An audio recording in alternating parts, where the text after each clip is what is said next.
Part to میں آج کا ہمارا جو کوشچن ہے وہ یہ ہے کہ اسٹیٹ بینک کا پاکستان کی معیشت میں کردار۔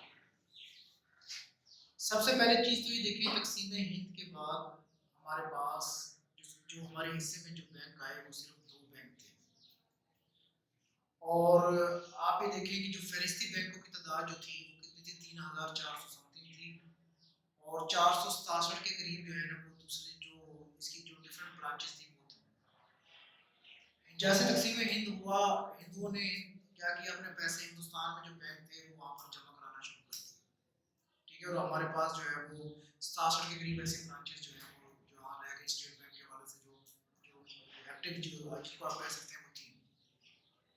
یعنی کہ آپ یہ دیکھ لیں کہ تقسیم ہند کے بعد جو ہمارا بینکنگ کا نظام بالکل نہ ہونے کے برابر تھا۔ 30 سپٹمبر 1948 تک بینک ہندوستان کے جو ریزرو بینک تھا اس نے یہ ذمہ داری لی کہ وہ پاکستان کے اسٹیٹ بینک کے طور پر کام کرتا رہے۔ تو 30 ستمبر 1948 میں ہمارا اپنا بینک جو ہے وہ اسٹیٹ بینک جو ہے پھر وہ ورکنگ میں آیا، اس سے پہلے جو تھا وہ ریزرو بینک جو ہے کام کرتا رہا۔ جو اسٹیٹ بینک آف پاکستان ہے، ایک بات اس کی ذہن میں رکھیں، جب 1 جولائی 1974 میں پاکستان میں کی حکومت نے تمام فہرستی بینکوں کو اپنی تحویل میں لے لیا، تو اسٹیٹ بینک آف پاکستان کو بھی اس نے اپنی تحویل میں لے لیا، ٹھیک ہے۔ تو یہ بھی کیا ہے کہ گورنمنٹ کے انڈر آ گیا، اور گورنمنٹ ہی اس کی سپرویژن کرتی ہے۔ اس کو عمومی طور پر بورڈ آف ڈائریکٹر چلاتے ہیں، گورنمنٹ اس کے گورنر کو اپوائنٹ کرتی ہے، اور ایک سے زائد ڈپٹی گورنر ہوتے ہیں، اور اس کے علاوہ جو اس کے پاس جو ہے وہ بورڈ آف ڈائریکٹرز ہوتے ہیں، ٹھیک ہے، جو یہ تمام جو اس کی مینجمنٹ ہے وہ چلا رہے ہوتے ہیں۔ بیسیکلی وہ یہ اسٹیٹ بینک کے جو شعبہ جات ہیں وہ کون سے ہیں؟ سب سے پہلے جو ہے وہ کرنسی کا اجرا یہ کرتا ہے، ٹھیک ہے، یہ ملک کے اندر رسپانسبل ہوتا ہے۔ جو 5 روپے کی کرنسی ہے وہ مرکزی بینک، اور اس کے بڑے جتنے بھی بڑے نوٹ ہوتے ہیں وہ 100 کا ہو، 1000 کا ہو، 5000 کا ہو، وہ اسٹیٹ بینک ہی اجرا کرتا ہے، اور وہ ملک کے اندر افراط زر کو بھی کنٹرول کرنے کا ذمہ دار ہے۔ نمبر 2 میں اس شعبہ بینکاری مطلب بینکوں کو بینک کہا جاتا ہے۔ جتنے بھی بینک ہوتے ہیں وہ جتنی بھی امانتیں لوگوں سے وصول کرتے ہیں وہ اس کا کچھ حصہ یہ اسٹیٹ بینک کے پاس رکھوانے کے مجاز ہوتے ہیں، یہ اس کے بدلے میں ان کو اور دوسری فیسلٹیز پرووائڈ کر رہا ہوتا ہے، سمجھے۔ تو اس شعبہ بینکاری جس کو مغنی اس کے رول میں ڈیٹیل میں پڑھیں گے، یہ کیا ہے، یہ بینکوں کا بینک ہے، بینک اس کے ساتھ مل کر جو ہے وہ کام بیسیکلی کر رہے ہوتے ہیں۔ زر مبادلہ کی رسپانسبلٹی ہوتی ہے، جتنی بھی زر مبادلہ کی ادائیگی اور وصولیاں ہوتی ہیں وہ اسٹیٹ بینک اس کا رسپانسبل ہوتا ہے، اور یہی حکومت کے ساتھ مل کر زر مبادلہ کی پالیسیز بناتا ہے۔ شعبہ تحقیق، ریسرچ کا شعبہ، جیسے کہ باقی بڑے بڑے اداروں کے اندر ریسرچ کا ایک شعبہ ہوتا ہے، اسی طرح اسٹیٹ بینک کے اندر بھی ایک ریسرچ کا شعبہ ہوتا ہے۔ وہ ریسرچ کا شعبہ کیا کر رہا ہوتا ہے کہ کتنی مالیت کے نوٹ عوام کے اندر پاپولر ہیں اور کتنی مالیت کے نوٹ عوام میں پاپولر نہیں ہیں، اس تحقیق کی بنیاد پر یہ نئے نوٹوں کا اجرا یہ کرتا ہے، سمجھا گیا۔ اب ہم دیکھ لیتے ہیں کہ معیشت میں اس کا کیا جو ہے وہ کردار کیا ہے۔ سب سے پہلے بینکاری نظام کی بحالی، جیسے میں نے آپ کو بتایا، جب تقسیم ہند ہوئی، جیسے میں نے آپ کو بتایا 3487 قریب بینک تھے، فہرستی بینک، اور ہندوؤں نے کیا کیا کہ اپنے پیسے جو ہے وہ اپنے ہندوستان کے بینکوں میں جمع کرانا شروع کر دیے، تو ہمارے پاس جو ہے وہ تقریباً 67 کے قریب پورے اوور جو ہے ان کی جو برانچز جو ہے وہ پائی جاتی تھی، تو ایسا کوئی بینکاری کا نظام نہیں تھا۔ تو اسٹیٹ بینک نے آ کر بینکاری کا نظام بحال کیا، جب 1 جولائی 1974 میں باقی بینکوں کو بھی گورنمنٹ نے تحویل میں لیا، اس کو بھی، تو یہ کیا ہے، اس نے پھر کیا کیا، مختلف انداز میں بینکوں کو فیسیلیٹیٹ کرنا شروع کر دیا، تو اس کی وجہ سے کیا ہوا، ایک بینکاری کا نظام باقاعدہ طور پر ملک کے اندر بحال ہوا۔ وہاں کے عملے کو بھی تربیت کی بہت ضرورت تھی، ظاہری بات ہے کہ بینک کا نظام چلانا آسان نہیں ہوتا، اور خاص کر جب اس کے بارے میں اس کی تعلیم بھی نہ ہو اور اس کے بارے میں تربیت بھی نہ دی جائے، تو اسٹیٹ بینک نے یہ بھی ذمہ داری لی، وہاں کے مینیجر ہوں، آپریشنل مینیجرز ہوں، وہاں کے کلرک ہوں، کیشیئر ہوں، وہاں سب کو یہ اس نے کیا کیا، اسٹیٹ بینک نے جو ہے ٹریننگ دی، ان کو ٹرین کیا، اور ان کو بتایا کہ کس طریقے سے بینک کا نظام کو ہمیں چلانا ہے، اور کس طرح وہ اپنے بینکوں میں جا کر اپنے اس نظام کو بہتر طور پر چلا سکتے ہیں۔ اسٹاک ایکسچینج کا قیام، آپ دیکھیں جیسے پاکستان بنا تو کوئی بھی ایسا مستحکم نظام نہیں تھا جہاں پر سرمایہ لگایا جائے اور اسے کمایا جائے، اسٹاک ایکسچینج نام کی کوئی ایسی چیز نہیں تھی، ٹھیک ہے۔ تو سب سے پہلے جو ہے وہ کراچی میں اسٹاک ایکسچینج قائم کی گئی، اور اس کے بعد پھر جو ہے وہ لاہور میں اور پھر اسلام آباد میں، مطلب یہ پھر آہستہ آہستہ اس طریقے سے اسٹیٹ بینک کی ہیلپ کی مدد سے وہ اسٹاک ایکسچینج قائم کی گئی، جہاں پر آپ اپنے مختلف کمپنی کے ایسیز پرچیز بھی کرتے ہیں اور وہاں پر سیل بھی کرتے ہیں، کرنسیز بھی بائی کرتے ہیں اور سیل کرتے ہیں.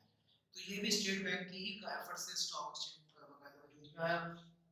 خصوصی اداروں کے قیام میں مدد.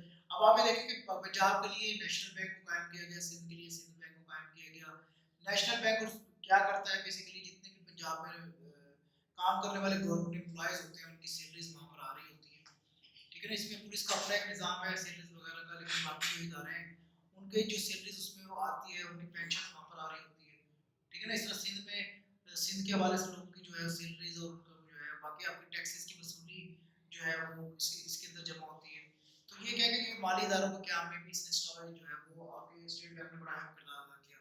زرعی استحکام آ ہی نہیں سکتا جب تک یہ اسٹیٹ بینک کی اور حکومت کی پالیسیز پر عمل نہ کیا جائے. یعنی کہ ہم اگر 30% ریزرو نہ رکھیں اور نوٹوں کا اجرا کرنا شروع کر دیں تو اتنا افراط زر ملک کے اندر پیدا ہو جائے گا، کرنسی کی ویلیو اتنی ڈی ویلیو ہو جائے گی، چیزوں کی اتنی مہنگائی ہو جائے گی کہ ہمارے لیے زندگی گزارنا مشکل ہو جائے گا، معیشت جو ہے وہ بٹا بیٹھ جائے گی. تو یہ کیا کرتا ہے، زرعی استحکام لے کر آتا ہے، ریزرو رکھنے کے بعد نوٹوں کا اجرا کرواتا ہے، کرتا ہے. میں نے آپ کو بتایا 5 روپے کا جو سکہ ہوتا ہے وہ تو مرکزی بینک ایشو کرتا ہے، باقی سارے نوٹ یہ جاری کرتا ہے. تو اگر یہ جو ہے وہ اس کا نہ خیال کرے اور نہ اس کے انفلیشن کو روکے تو جو ہے ملک کے لیے جو ہے ایک بڑا کوشچن مارک بن سکتا ہے. ترقیاتی کاموں کے لیے مالیات کی فراہمی، حکومت بھی بینکوں سے قرضہ لیتا ہے. جیسے آپ یہ دیکھیں موٹر وے اس نے بنانی ہے، کوئی ہاسپٹل بنانا ہے، کوئی پل بنانا ہے، کوئی اسٹیڈیم بنانا ہے، اس کے پاس اپنے پاس ٹیکسز اور نان ٹیکسز سے پیسہ بس نہیں ہے تو وہ کیا کرتا ہے کہ وہ پھر حکومت سے بینک سے پیسہ لیتا ہے، قرضہ لیتا ہے، اور بینک اس کو مارکیٹ پر قرضہ دیتا ہے اور وہ پھر کیا کرتا ہے کہ مختلف ڈیولپمنٹ کے کاموں میں وہ یوٹیلائز کیا جاتا ہے. بینک بیسیکلی حکومت کو بھی قرضہ فراہم کرتا ہے. بچتوں کی حوصلہ افزائی. آپ یہ دیکھیں جو ملک جو ترقی کرتے ہیں نا وہ اس کی بڑی وجہ کیا ہوتی ہے کہ ان کے پاس بچتیں کتنی ہیں، وہ اس کو سرمایہ میں کیسے دوبارہ انویسٹ کرتے ہیں اور وہاں سے پیسہ کماتے ہیں. تو یہ بینک ہی بیسیکلی آپ کو ترغیب دیتا ہے کہ آپ بچتیں کریں، وہ بچتوں کو بینکوں میں رکھیں، بینک اس کو پروفٹ دے گا. کنونشنل بینکنگ کے ذریعے بھی آپ کو پروفٹ ملتا ہے، اسلامی بینکاری کے ذریعے نفع نقصان کے ذریعے بھی آپ بینک کے ساتھ جو ہے ہم کام کرتے ہوئے کچھ نہ کچھ کما سکتے ہیں. اور دوسری چیز جو ہے وہ بینک کیا کہتا ہے کہ پھر جو کمایا ہوا پیسہ ہے وہ اس کو آپ فردر جو ہے وہ اسٹاک ایکسچینج میں یا کسی اور بزنس کے اندر لگا سکتے ہیں، تو اس سے آپ اور مزید پیسہ کما سکتے ہیں. چھوٹے قرضوں کی حوصلہ افزائی.